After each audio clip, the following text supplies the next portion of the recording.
let's look at something a little bit more advanced. If I go up here to these particular patches, all of a sudden these buttons lit up. Let's back it up just a little bit here. You see, I'm on this patch now. If I go to my normal patch, these buttons aren't lit up because this is just this patch. I've tweaked all of these, so this is not a default setting or anything. If I go to the one that I've saved at 5.1, I've labeled it as loop, and now that's so that I know in my head I've assigned these buttons within my assignments section to have some loop control. If I hit this, it starts recording. Okay, and now it's playing back. And you see it's turned this to green to show me that I am playing a loop right now. And I can stop it. I've assigned this one to stop it and this one to clear that loop. Blue showing me clear. I can't play anything right now because there's nothing there, see? And it's already cleared now, so this and this have no function. I could record for a second and get a little bit of a loop going. When I hit that same button, it will kick directly over to play mode. Now I have it set up so that if I hit that same button again, it's going to kick into dub mode, stop, and it'll continue playing. I can stop the loop now with a dedicated button, and if I hit this button again, it will start playing it again. See, stop it, which makes it a little bit more flexible. And now it's also given me a chance to have a bass sound on this, so I can kind of come up with a bass loop, record it, and then it's kept this recording. Because of the functionality of the way that I assigned this, it's kept the recording and it's given me the options to manipulate it some more. So I can now overdub on a different thing. I can come over here to my bass track, I can come back over here to guitar, and it'll just keep on going. Right now I can stop it, and then let's say I don't like any of it, I have a clear button. That's an immediate clear. I don't have to hold it down for 2 seconds. So that's a little bit more advanced than just the regular old single button loop functionality that you might find within an assignment.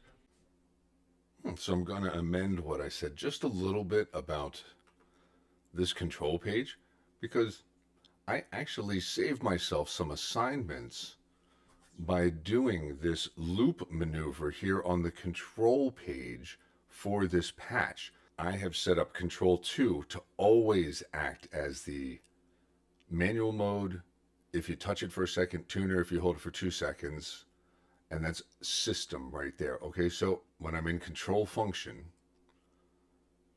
I have everything else down here kind of set to memory. I have this set up within the control function section, okay, instead of the assignments.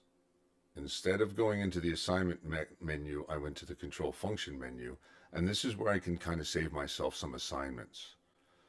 And I have Control 1 now set up for memory as loop control. That's what's going to be giving me the record if there's no loop active, and then hit it again. It's going to be stop recording and just start playing the loop immediately. Hit it again and it's going to be overdub on that loop. That's loop control.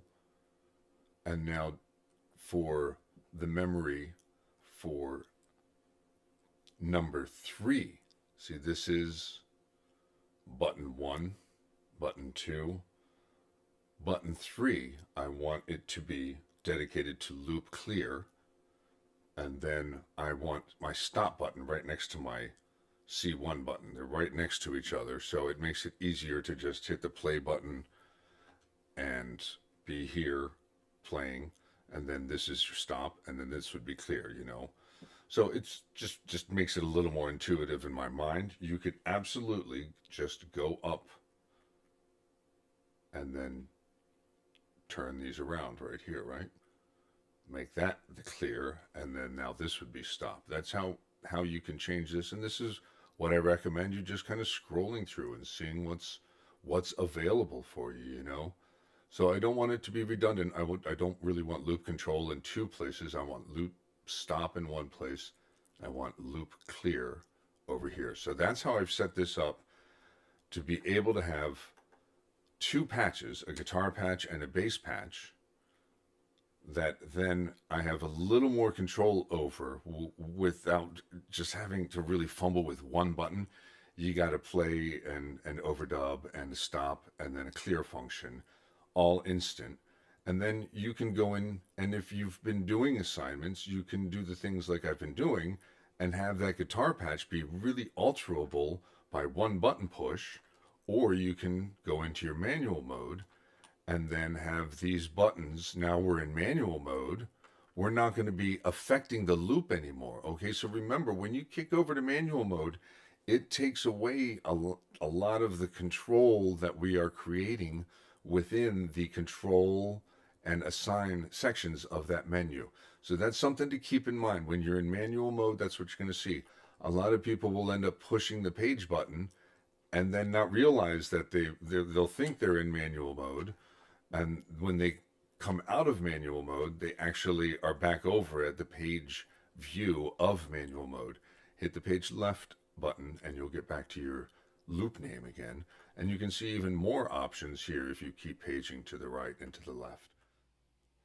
I really doubt I'm going to be able to do this, but so as an idea of how I can use the looper a little bit more efficiently.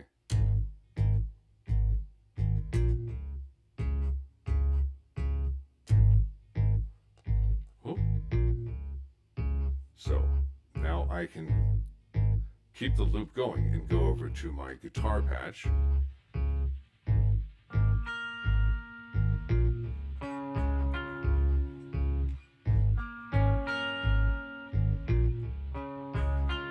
then when I find something I like, I can hit that button, that same button that I have set up for loop control, and I'll start dubbing.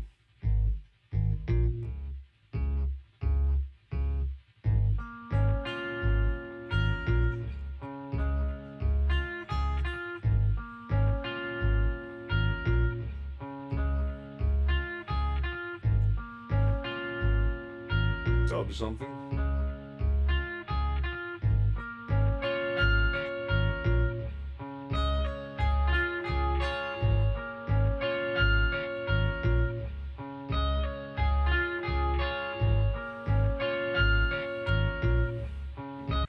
One button to stop it, one button to start it,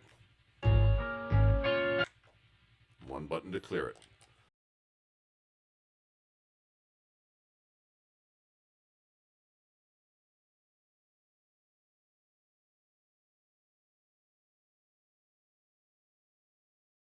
You guys, thank you very much. Take care, and I'll see you on the next video.